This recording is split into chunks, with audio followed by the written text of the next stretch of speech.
You have to be smart about gentrification. It's horrible when people get kicked out. No one's advocating for that. But if you can do it smartly, what you do is that you bring in the power of the private market to help poorer communities. Welcome back to the Jener-Mendoza Podcast, Harlem and the Bronx's leading new development leasing team. For any viewers that are here for the first time, or if you're coming back, again, just the goal of the podcast is to educate our viewers, developers, landlords, renters, everyone alike, because whether you like it or not, real estate matters. Doesn't matter what income bracket you're in, where you live, you are going to have to transact real estate at some level in your life. I'm Mike Jener-Mendoza, and I'm here with the M to my JM, Eric Mendoza, What's going per on? usual. And today we have a very, very special guest, Mr. Edward Poteat, which we have worked with on projects. He is a major, major player in the markets that we focus on. And before we let Ed give us his backstory, his introduction, know you're a humble guy, so we want to go through kind of your accolades and your story. So as far as how we know Ed is the president and founder of Carthage Advisors, developer behind 224 West 124th Street, which we had the pleasure to work on this year. There is also a massive, massive affordable component to the project. Ed is a big-time player in the affordable space over the last decade or so, maybe more, doing Manhattan, Bronx, Brooklyn. On top of that, you're a professor at Columbia University. I think you have degrees from Wharton, Yale, NYU, Hunter. I don't know if I missed any. Oh, yeah. I was trying to find them all online. Yeah. You're a council member for the city of Mount Vernon. Yes. That's where you reside today? Yes. Awesome. Proud council member. And then a published author, which I got some questions for you about the book. I recently stumbled upon it. Some interesting points I'd want to discuss. But otherwise, tell us about yourself and your story. Sure, guys. Thanks for having me. I'm honored to be here. I'm a Gen X guy, so the whole podcast world is a little new to me, but that's okay. Millennial too, I'm catching up. So, yeah. I was born and raised in Harlem, and I came up in the 80s. The reason why that's important is that's been the emphasis of my work, right? Which is many neighborhoods in New York City were devastated way back when. So when I came out of school, I said, okay, well, how do I take this education and give back to my community? And figured affordable housing would be a neat way. It's one way to build the vacant structures that were there, to employ people, and vacant structures lead to crime.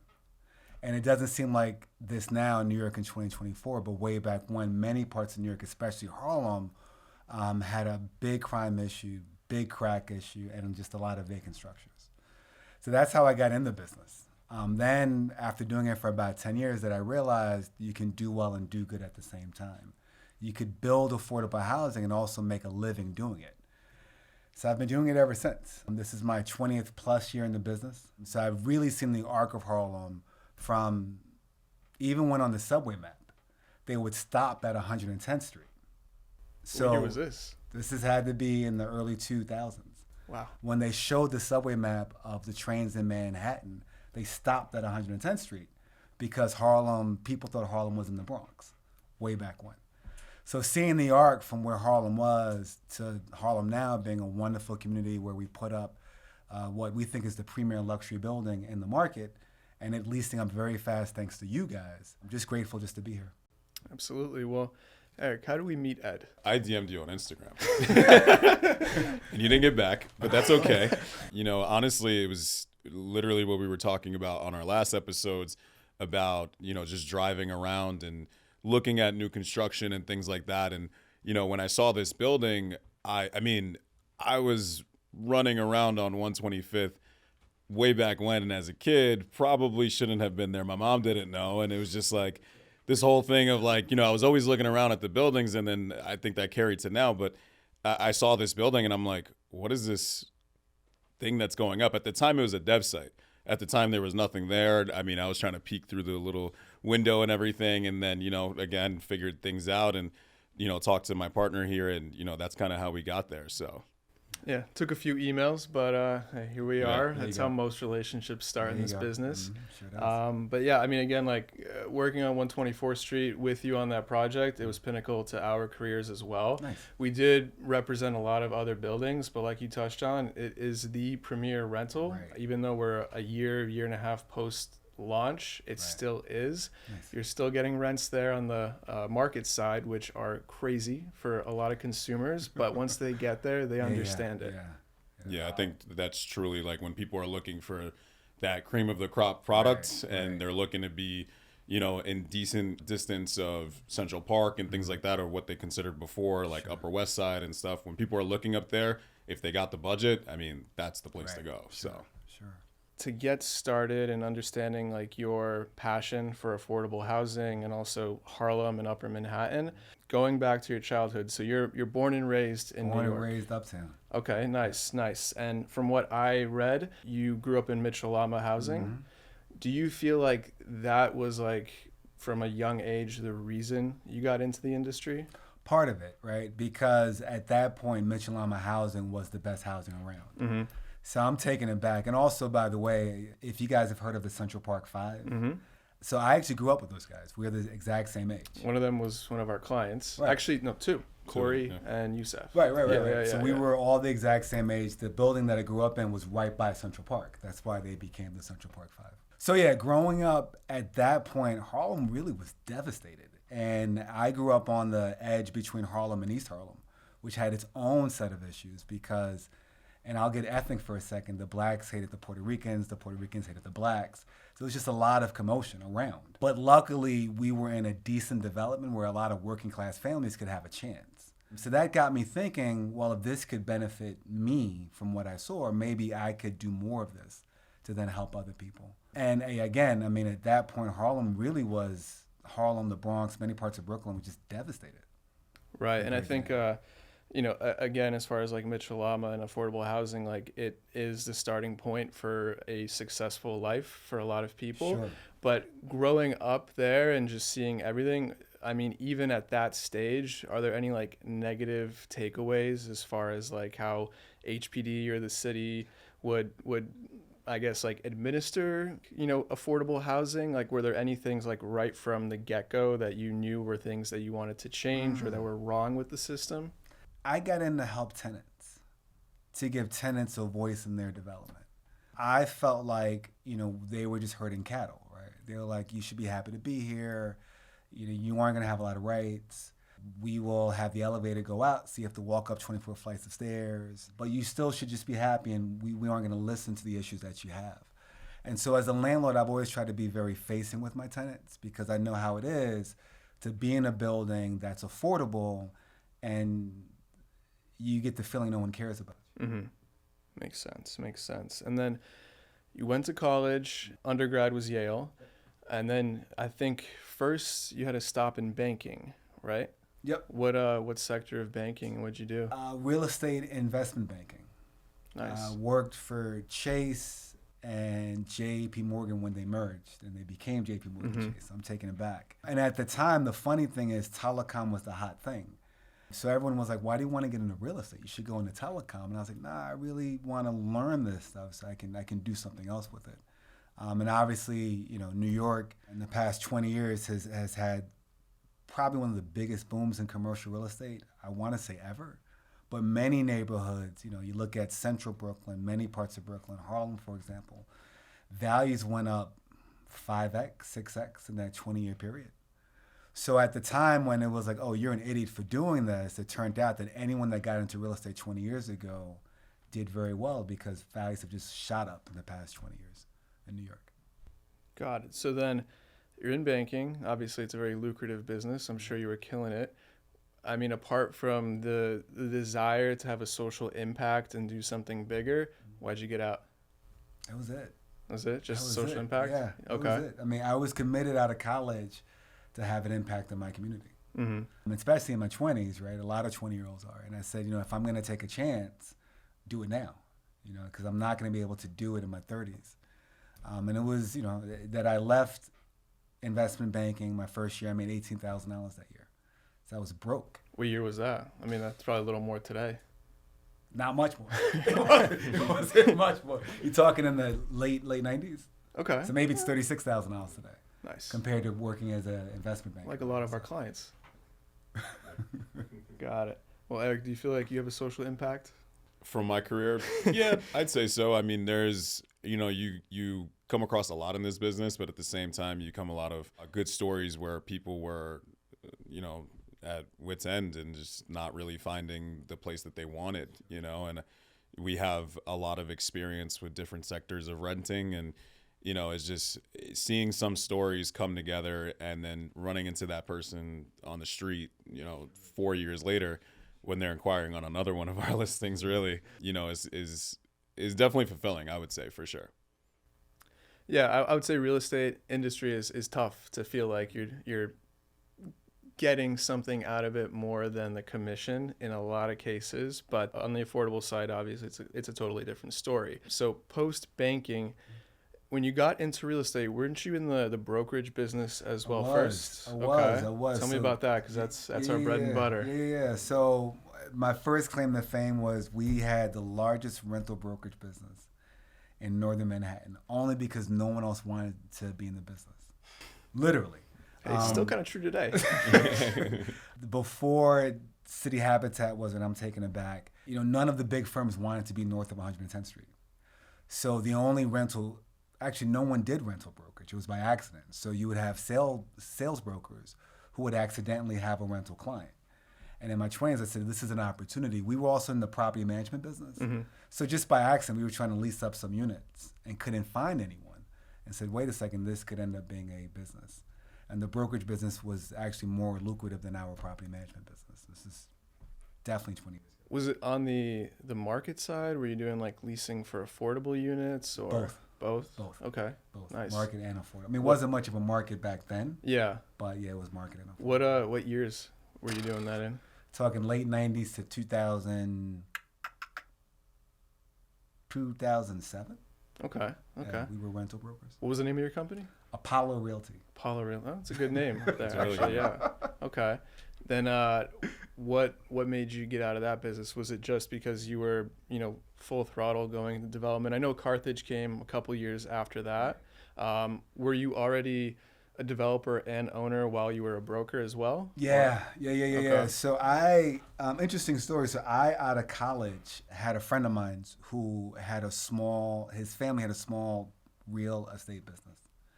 And we were in my dorm room one night and had no clue what to do after college. And he's like, you know what? I think I'm going to join my family's business after a few years trying to figure it out. And I was like, I think real estate's kind of cool too. Why don't we join forces? Like literally 21 years old. So both of us worked for a few years for larger companies, and then in our mid-20s gave that up and started doing affordable housing. At the time, this is in the late 90s, the city of New York was the largest landlord in the city of New York. So there were massive opportunities because Giuliani, and I'm taking it back, did not want the city to be in the housing business. And as bad as he was, the smart thing that he did, he said, let's just start dumping all of our real estate. Let's just get rid of it. And so we were beneficiaries of that. So from 99 to 2010, we did a number of projects with the city of New York, all affordable housing in Harlem, some in the Bronx, and then in Brooklyn as well. Got it. Okay. So I guess got out of brokerage because there was bigger fish to fry. Right. So our first development project that took kind of 4 years to pay off started paying off. And so in the latter half of the 00s, development started actually clicking for us. And it just made sense to give the brokerage up and start doing development. Today, it's a tough market to be a broker in. Even like when I started around 2013, I look back and, man, I wish I was in that market today because there was nothing online. There was no Street Easy. Literally, they would print out a sheet of hot listings on Monday and hand it to us, which is crazy that 10 years ago it was Stone Age. But I guess 2007 probably would have been a tough time to continue being a broker with the crash coming up and whatnot. But then in 2011, you founded Carthage. How many deals, how many buildings have you guys developed? How many do you presently still own today? Sure. So we, in my old partnership, that firm was called Horsford and Poteat Realty, which was my partner's name. We must have done about 20 buildings, but they were tenements. They were smaller buildings. And then we sold a lot of that. And Carthage, right now, we have a pipeline of about 1,000 units. We've done maybe 500 units since we've been, more, because we had a Jersey piece that we sold off. So probably about 700 units since we've been around. of developing affordable housing and some market rate housing. Nice. Okay. And then I know 124th Street is a big portion of that today. How many units total is it? 124th, when it's done, will be 500 units. So we're at 330 units now, and we have one more site that's going to come up probably in a couple of years. Nice. Okay. You get into just being strictly a developer in around 2011.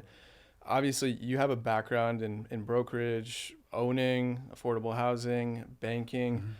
You know, difficult conversation for many to have, but I think it's extremely important, especially more than 10 years ago. Sure.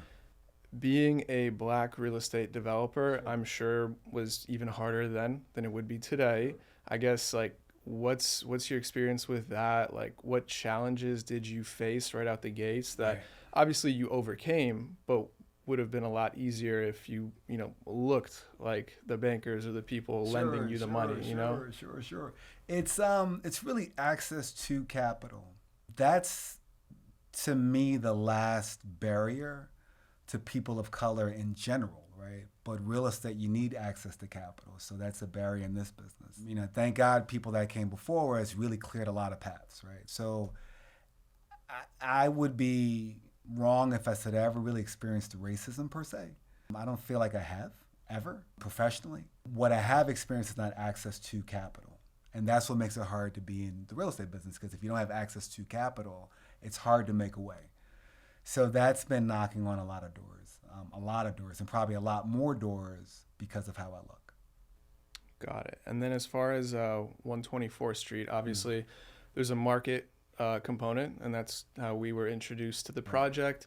Have you done any other market projects as Carthage as of yet, or is it all affordable? So Carthage has been all affordable. In my previous partnership, we did 88 Morningside.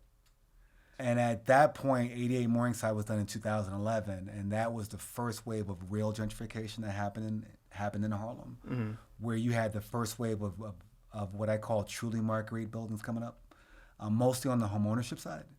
So 88 Morningside, which is on Morningside and 121st, was in that wave of the first buildings that really hit before the last recession in the late 2000s.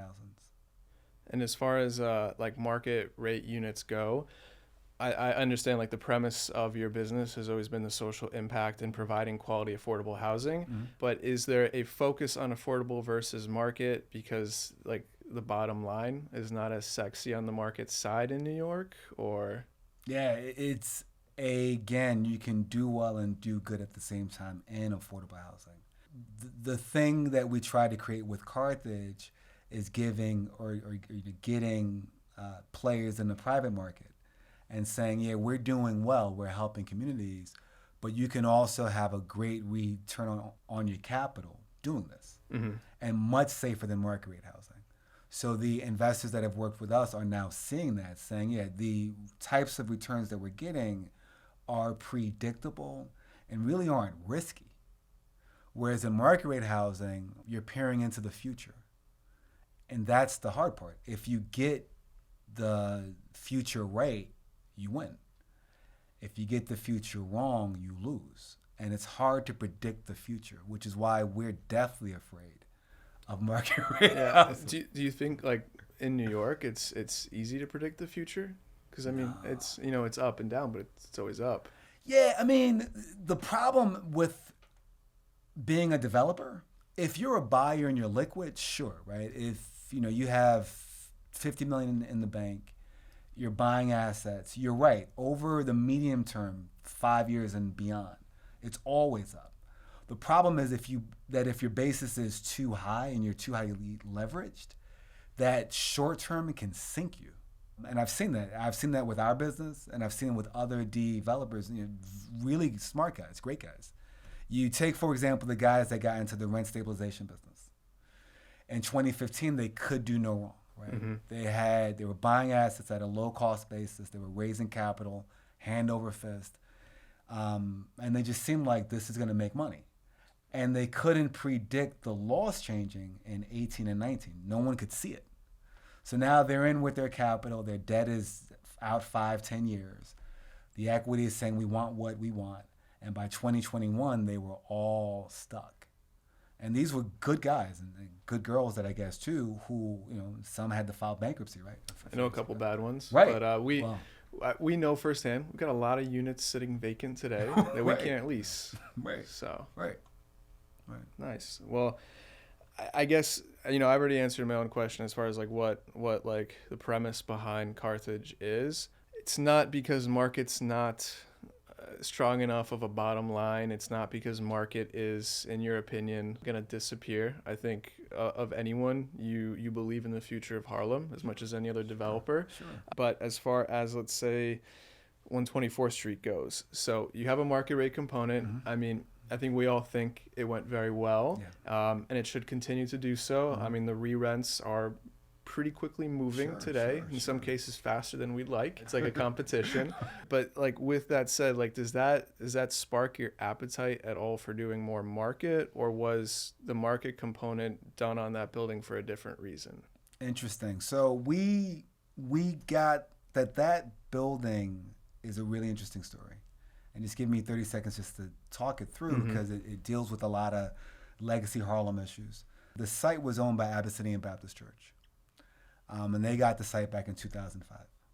They actually had the plan for that whole block, which was at the time there were dilapidated row homes on that block.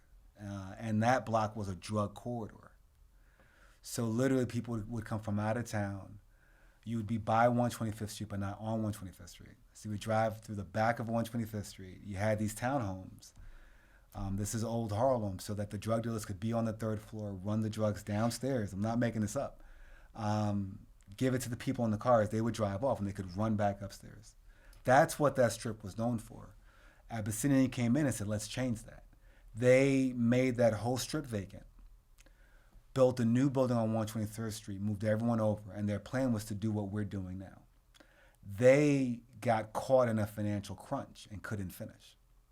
So then Reverend Calvin Butts, God bless his soul, he passed a few years ago, said, okay, we have to sell this because we don't have the money to then keep going. But I only want to sell this to a black developer. And that's where we came in. So we lobbied him with every other black developer in New York City, and he gave it to us. So that's how we got the site. But he also said, Ed, I have a financial crunch, so I'm not going to give this site away. We actually had to buy the site for a pretty decent penny, which then mandated that we had to make the market rate piece work to pay off what we paid for the site. I see. Okay. So that's how we got to the market rate piece. Did you want to go condo at first? Or? We did. And then the condo market turned in 2018. Got it. Okay. And luckily my backers said, listen, we have fairly patient capital, so let's go rental. We did not see, I was just having this conversation with someone today, we did not see that the luxury rental market is actually a new class. Blackstone just bought a private REIT in Miami for $10 billion. Mm-hmm. All they do is specialize in luxury rentals. And the thinking was with Gen Xers, you rent until you can buy. Older millennials are now saying, no, we just want to we make multiple six figures. We just want to keep renting. Well, I don't know if you've seen the prices of condos. It's a little impossible. I guess. Yeah. Okay. So we're in a whole new class, but I think it's going to just keep going where luxury rentals, at least in New York City, are going to keep doing well. And then on top of that, people can't build.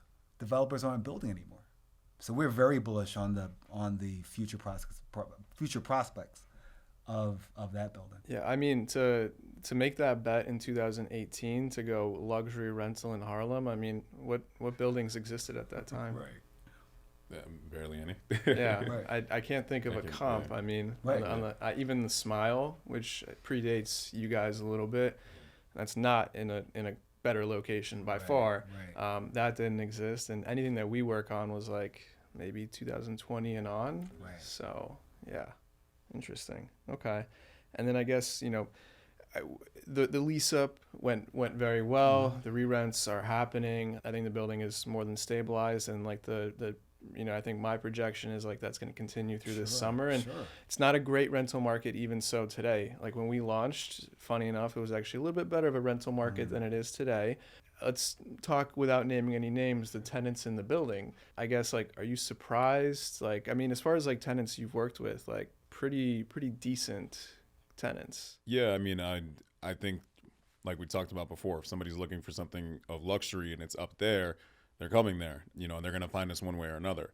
I think one thing that was definitely very, I don't want to say surprising, but it was very, I don't know, it was pleasant to see that it was seeing a lot of people that were either from Harlem, from New York, actually looking to rent there. Sure. And that have never rented there before. Right. You know, that they either left to somewhere else in the country or they moved downtown. And, you know, I would have this conversation here and there with the clients and asking them, you know, how did you guys like come to the realization that you wanted to live up here again? And, you know, and they're saying like, well, I always wanted to be back in Harlem, but there was nothing that I ever liked. There was a component of it that, you know, there was nothing that really, you know, was gonna make sense for me, you know, especially with having to commute to the office downtown. We talked about this before, that you know, the hybrid model of working and, you know, coming to that definitely has changed a lot of things going forward. But, you know, you had a lot of people that would tell me kind of along the similar story of there was nothing that we liked, you know, and I'm willing to pay a premium even if it's up here, more than downtown prices in a lot of scenarios.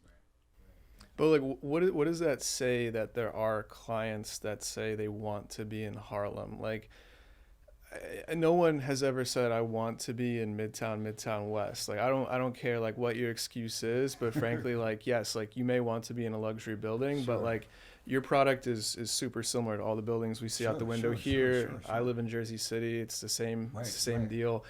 There's no like culture or like no one says like I want to be in Jersey City, because what does that mean? But I think with Harlem, like we specifically, like, again, not to name names, but we have an athlete who lived in the building and like he out the gates tells us like it was my dream to live in Harlem. There's no football team in Harlem. So like what is it about Harlem culturally that like, you know, draws people there? Like I know you grew up in Harlem, Like what is it about Harlem that brings people back?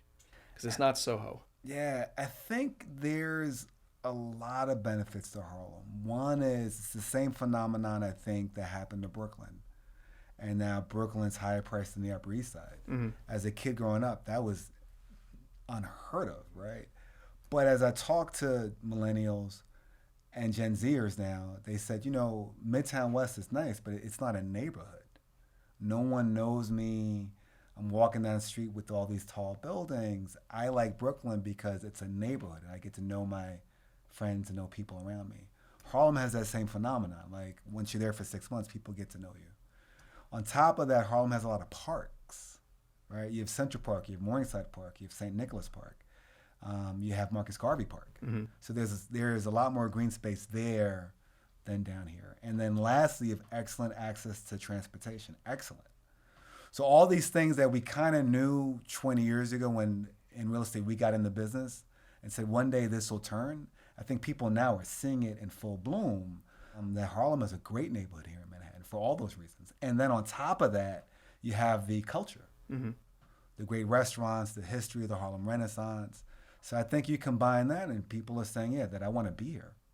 Okay. As far as like culture, places to go, last episode we were naming off like our favorite places. Like we like Lucille's, but that's on 149th, so that's a bit ways away. Without naming the basic like places that everybody knows, like Red Rooster and whatever. Like what would be the spots around 125th that like, you know, are go-tos? Like I don't care where you live in the city, like you gotta go.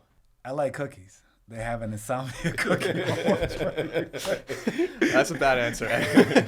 So that's where I go. You know, you have Corner Social, you have Red Rooster, but everyone knows about Red Rooster. But you really have this agglomeration of restaurants, right? So you have the Lenox Avenue corridor north of 125th Street. You have the 8th Avenue corridor. So you have Row House, you have all those other restaurants up there. So it's actually kind of nice because you can just keep hopping around and not even have one favorite spot. You just have a favorite area and just experience a lot of different restaurants. You used to live on 120th and 1st. Yeah. Well, what would be your spots then?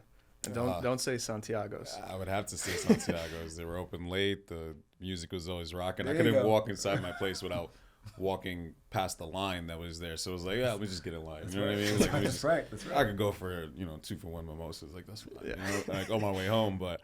Yeah, I would have some stuff over there. And I mean, East Harlem is a lot different now than it was, even just 5 years ago. I had a lot of good spots that have closed down, because of financial crisis and things like that. But I mean, a lot of 116th is still what it is today. I mean, some of the best Mexican food you could find in the city. You know what I mean? Like, people know that area for that. If you're going to Lex and beyond, all the way to First. So to be honest, just like my walk to Costco was giving a lot of that. But yeah, that's pretty much what it was. What the steakhouse? What's the name of the steakhouse in East Harlem? Are you talking about It's Ricardo's? Yeah, Ricardo's. Ricardo's, yeah. That's it. We do the building right next yeah, door. We Yeah, got the residential Yeah, upstairs. yeah. And That place is a problem. It's always too loud. it's definitely a good time. And Right. if you show that building anytime like after 2 p.m. Right. and at any time on a weekend, you gotta brunch. have a tenant that's looking to wants to do stuff around too, which honestly that neighborhood gets a lot of that too. People are moving up from the Upper East Side, either getting priced out of Midtown, etc., and they're realizing, oh, there's more stops on the train than just 96th Street. Right. So That's especially with the queue going up there now, I think Right. that was pretty It's instrumental a game for that. changer. It's a game changer. We used to go out more, but we'll try and get back to it. But I guess, the flip side of the conversation, obviously, like everywhere in New York is relatively unsafe. Like, I don't care if you live in the Lower East Side, East Village, Soho, like stuff does happen.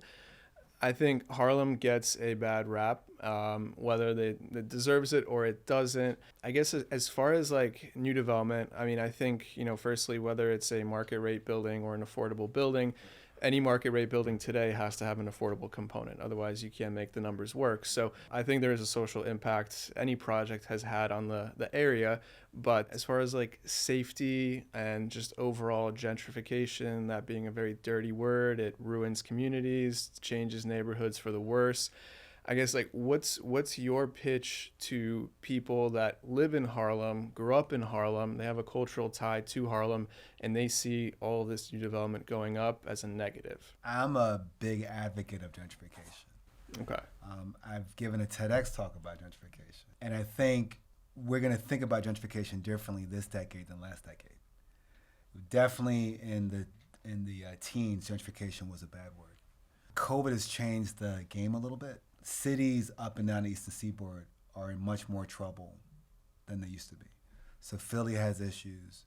The murder rates in D.C. are going up by a lot. Baltimore never really came out of its doldrums, are now back into it. So whereas gentrification was seen as this big bad monster 7-8 years ago, cities are now suffering. In New York, like you mentioned, it's not what it was 5 years ago. The government can only do but so much. And so to kind of improve neighborhoods, you have to be smart about gentrification. It's horrible when people get kicked out. No one's advocating for that. But if you can do it smartly, what you do is that you bring in the power of the private market to help poorer communities. And so if you're nuanced about that, you actually can lead to some great outcomes, right? I mean, you grew up in East Harlem, I grew up in Harlem. The outcome of a 15-year-old today, especially in East Harlem, is way different than it was probably when you grew up. That's probably because that the private market, up and down 3rd Avenue, up and down 1st Avenue has changed that community. Same for Harlem. The Central Park 5 happened because there wasn't much to do when we were 15 years old. That's different now. So I think there's going to be a different conversation around gentrification for the next 4 to 5 years. Has to be, I think. Right. Yeah. So, I mean, I think, without a doubt, everyone can agree that Harlem is much better today than it was 10, 15, 20 years ago, for sure. Right. Our renter maybe doesn't feel the same way, but it's because they're just recently introduced to the location. How do you think Harlem is today as far as crime? I think COVID obviously took every neighborhood into the dumps, but like, do you think it's a lot better? Is it not better? Are we just introducing like new renters and new market renters, for a lack of a better way to put it, just people with money into locations that are not like ideal simply because, we're running out of land on this island? Right. Interesting. Do you honestly feel like it's better? Because like, I definitely think it is, but I feel like, you go online and everyone just constantly is talking about how like it's the apocalypse in New York. Compared to what, right? I mean, compared to Where they grew up in Southern Connecticut. Yeah. Right. I mean, do we have our challenges? Yeah. I think we'll work through them. New York always does, right? New York is a very resilient city, very resilient, because of our immigrants, because of just the people who are here. The spirit of the city kind of pushes it to get better all the time. So I'm not worried that what we see today is going to be the worst of. Or I think, I'm saying differently, will be the worst of compared to the next 5 years out. I think year in and year out, COVID was rough. And I think we're just getting out of some of the issues that came from COVID. We had anyone that was kind of borderline in 2019, right? They were just getting by. They had big mental health issues. Maybe they had a drug issue. They were just getting by. COVID knocked them off. And that's kind of what we're seeing. That population now is in front of us. And so we got to help them kind of get back on their feet. And then we'll see things getting better. At least that's what I think. Would you, again, like housing crisis is something we'll talk about, and there's absolutely a housing crisis for a lot of reasons, thanks to Albany. Yep. But do you think that the homelessness issue, immigration issue coming into New York, is that making Harlem worse per se, or is Harlem not feeling it as much as let's say Midtown? Because Midtown, right across the street from JP Morgan's office, you have a massive homeless shelter. Right. So it's there are certain markets where obviously you're affected given proximity. Right. But I think, crime is definitely up in Harlem. And do you think it's due to that, or is Harlem still catching up? I think it's more, to me, that I think it's more COVID related. Okay. I think when you look at and to me, Harlem is really a great neighborhood with bad pockets. The same for East Harlem. It's a great neighborhood with bad pockets. Whereas growing up, and when you grew up in East Harlem, it was really block by block, right? It was this block is okay, but those 4 blocks around me. Thankfully now I think you have a good community with bad pockets. For example, 125th in Lexington, bad pocket. 125th in Lenox has become kind of a little rough pocket. So at least it's concentrated. So now it's just focusing on those areas. But to me, I don't think immigration has been as bad for Harlem as COVID was. And it's brought up kind of the drug culture that really was tamped down 6 years ago, is now kind of bubbled back up. And it's just a matter of going after it, So apart from, let's say new development, better affordable housing, changing the community, what economic changes are needed to facilitate that growth in Harlem? What businesses need to open? What initiatives have to be done? What affordable housing has to be provided? Because that's a wide spectrum as far as what kind of housing we're talking about. Sure. What influx of capital needs to be done to see a real change? Maybe not on the housing level per se, but just on a community level to make it a better place for everybody. Sure. Crime is number one. People won't go where they don't feel safe, and businesses follow people. And either the thought that crime has gone up or that crime has actually gone up, we have to tamp that down. Once you take care of that, I think then we'll go back to where we were 5-6 years ago. Restaurants will feel safer opening up. People will feel safer coming in. But I think we got to do a better issue around crime. I think if you take care of that, then everything else will just work itself. And how, again, I know you're a developer, you're not a cop, but how do we make that better?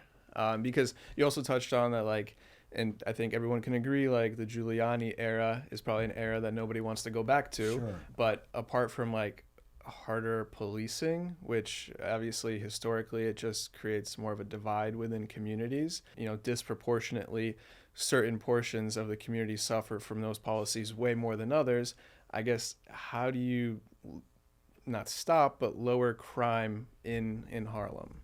You have heard advocates, and I have, when they said, defund the police wasn't defund the police. It was to make them better. And I think that that's actually going to have some payoff, right? Which is, 10 years ago, a random call would come in, you had 2 police officers charging it. And now police departments are getting a little smarter. There's a mental health advocate and the police coming in. And I actually think that's kind of wise, right? Because a lot of the issues are mental health, not police related. And so I think as the police get better, you're going to see more of an impact on that, which is there's a common area or common ground where addressing the mental health issues of a community and the crime issues of that community. So we do need tougher penalties, right? You know, our governor's fighting for that now. Our mayor's fighting for that. The whole bail reform issue that came out 4 or 5 years ago, I think we can say now was a mistake, right? A guy or a girl shouldn't be able to run up in Target, take everything off the shelf, walk out, and know, okay, by tomorrow I'm gonna be back on the street, right? That's wrong. So I think if Albany can get its game right and change that, on top of the police getting better, I think we have a chance of really taking a bite out of crime without the heavy policing we had under Bloomberg and Giuliani. Makes sense. Okay. You know, we're in the housing sector, so we'll jump back into There that. you go. There you go. You know, like I said, we're not fans of Albany here. I feel like they don't have an understanding of basic economics, but I mean, simply just supply and demand. Obviously, the only way that you can curb this extreme demand, which is driving rents and condo prices and everything through the roof, is bringing more supply to the market and at all income levels. Absolutely. I think issue number one is 421A. For the viewer that's not necessarily privy of what 421A is, it's a tax abatement that basically lowers the operating costs for a developer so that you can make the bottom line work, and in turn you provide a level of affordable housing component to the building. Today, obviously, it has expired. We're racing to bring certain projects to market before Q1 of 2026 to meet that deadline. So we're very, very busy right now. Will Eric and I be busy after 2026? Who knows? It's TBD. But today, I mean, the way the program is structured, basically 70% of the building is market, 30 is affordable. Years past, I think it was 80-20 even, and maybe even less at certain points. I guess, you know, I know you're an advocate for 421A. Do you think there is going to be some level of the bill reintroduced anytime soon, or is it just a long lost cause? I'm a lifelong Democrat. I thought I was to the left 10 years ago. I guess I'm more of a centrist now. I think Albany has it completely wrong, right? The governor's trying to bring it back. The mayor's trying to bring it back. The legislature, I think, will fumble again this year. I think what they're trying to do is combine 421A with rent stabilization for every apartment in New York City. It's a mistake, right? I hope that the bill passes. I don't think it will. I think they will fumble again this year, and it's only going to stoke the housing crisis even more. People were yelling about this in 21. We're in 24, and we said if you eliminate 421A, you're going to have a housing crisis in New York City. Developers won't build. Those landlords that have supply the rents will keep going up. That's what we're seeing now. Even if it comes back this year, the first shovel will be in the ground, if you're lucky, the fourth quarter of 24, maybe, right? So you won't have any new supply coming on the market till 27. So this housing crisis is not going to go away. So you're going to have the next 3 years at least of rents going up because the idiots in Albany fumbled it back in 21. And I think that they'll fumble again this year, honestly. So just to understand, like, let's say, you know, Eric and I own a piece of land. We're developing, like, how we would qualify for this abatement. If I've already started a project, but let's say it's a stalled site today because I don't have an abatement, the numbers don't pencil out, is this an abatement that can only be applied to a project that's like pre-development? Can I obtain the tax abatement if, like, I'm a stalled project and I need it to complete the project? Like, how difficult, I guess, as a developer is it to, you know, apart from the bureaucracies of checking off everything on their list to be, you know, applicable for this abatement? Like, how difficult as a developer is it to get it? You know, I'm not sure what the law is going to say. Yeah. That's the issue, right? Yeah. Like, will they make it retro? You know, the way it is now, as you know, is if you have your foundation in the ground by whatever year it was, you can build. That's passed. Right, that's passed. And so, you know, if they're smart in Albany, that they'll allow projects to be not grandfathered, but if you're a stalled project, you're half built, to come in, right? They may fumble it. I mean, it's not beyond me to think that they'll say, if you have a permit filed prior to 2024, you don't qualify. They might do that. It's all about what they're going to do in Albany. And I don't know if they're going to allow older projects that have permits to come into the program. I mean, we know firsthand how many projects were on our plate, and they're no longer. Yeah, definitely a lot of stalled stuff. And I mean, like you said, we don't know what it's going to look like going forward. So who knows if we'll ever touch those. Right. So let's say worst case scenario, but according to you, it's probably the most likely scenario. It doesn't come back, and if it doesn't come back this year, then you have to wait a whole nother year before it's even discussed again.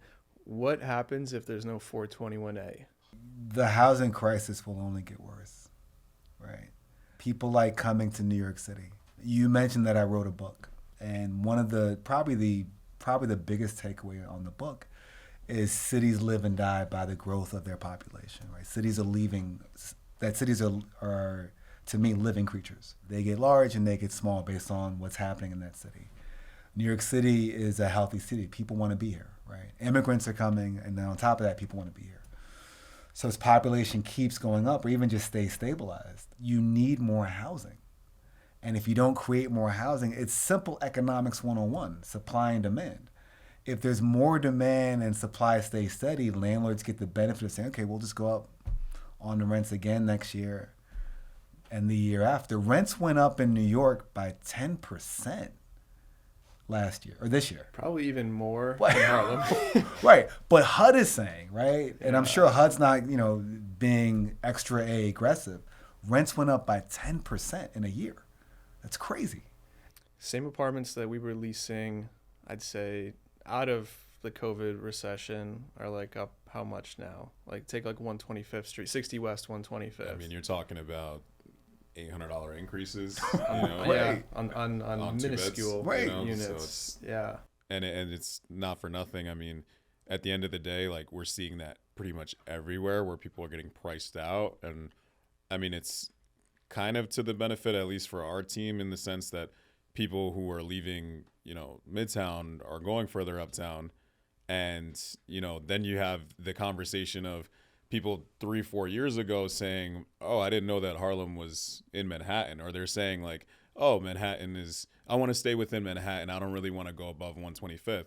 And I'm like, there's a whole lot of, there's like at least a quarter of it up there. You know what I mean? Like if we're talking about just lands.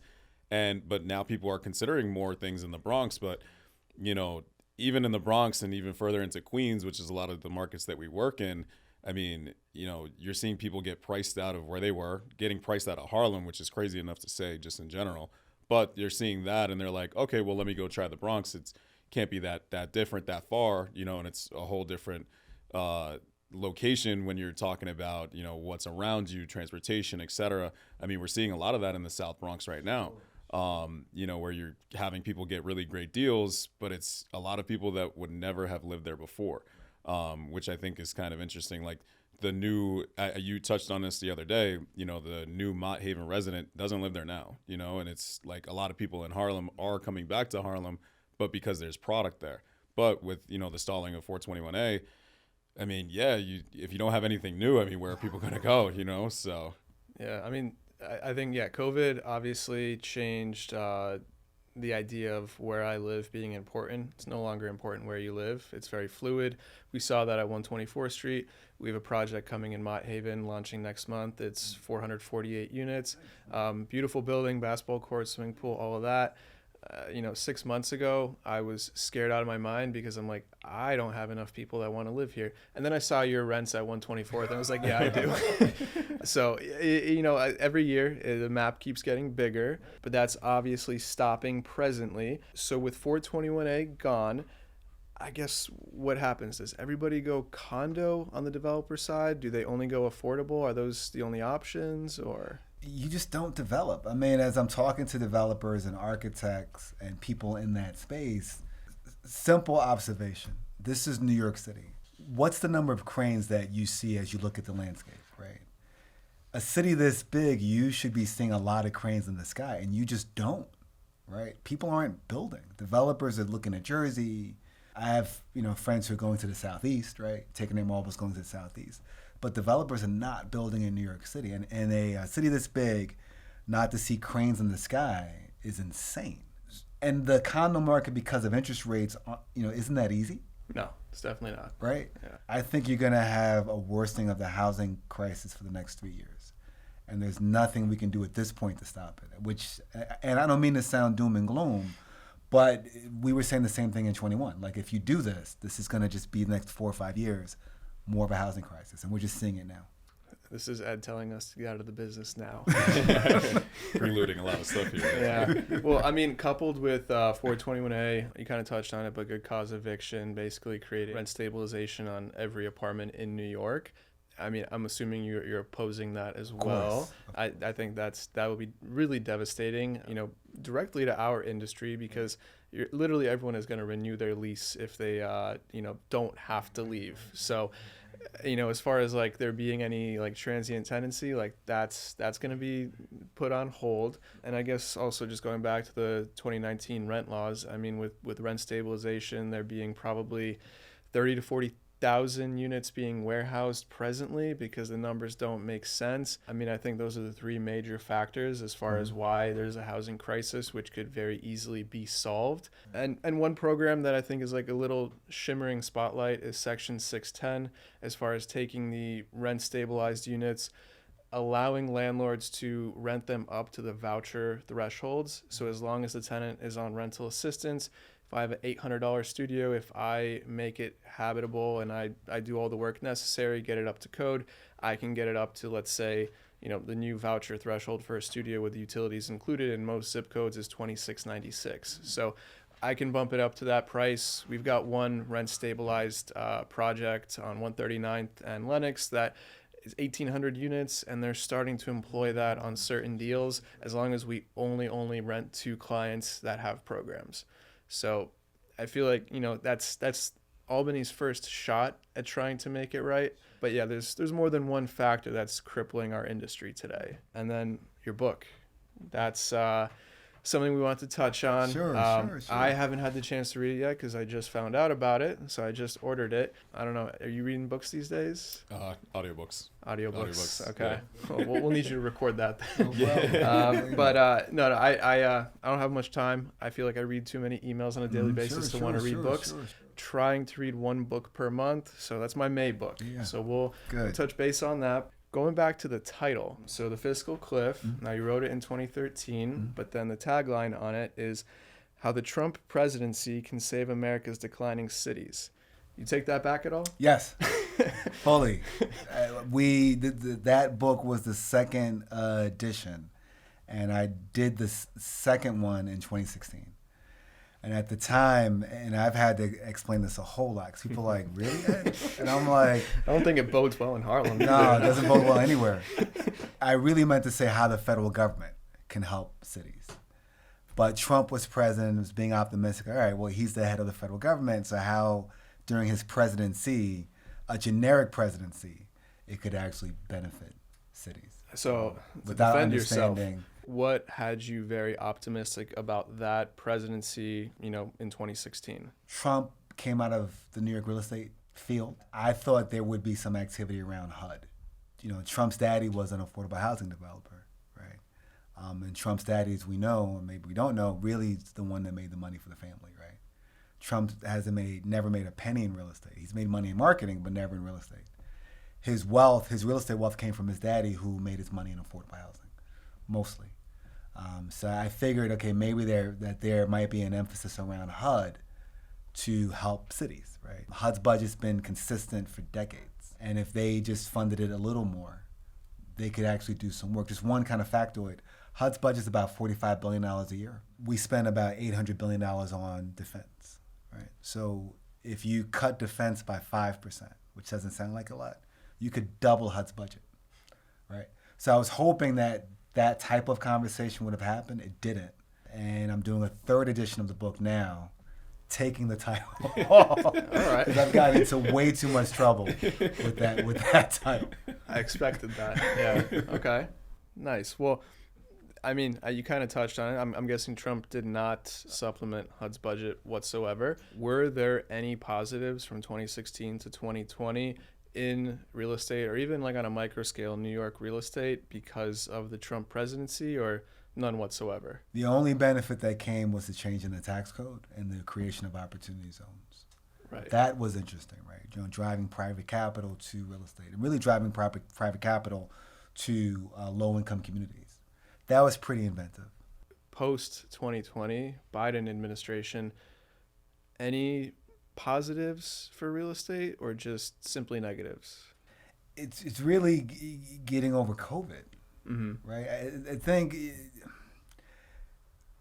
our deficit has kind of ballooned, and so it's hamstringing what the federal government can do, because our deficits went up a lot, right? So Biden's been trying.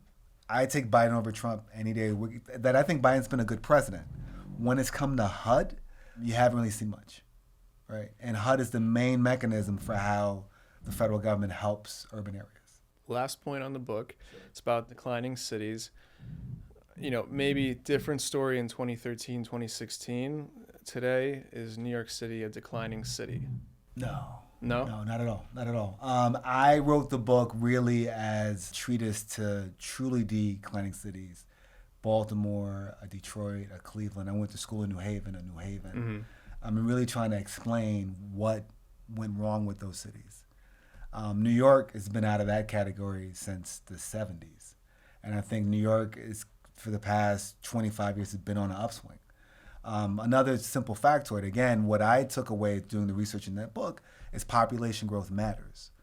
New York City in the late 90s had 7 million people. By 2020, it had 8.5 million people.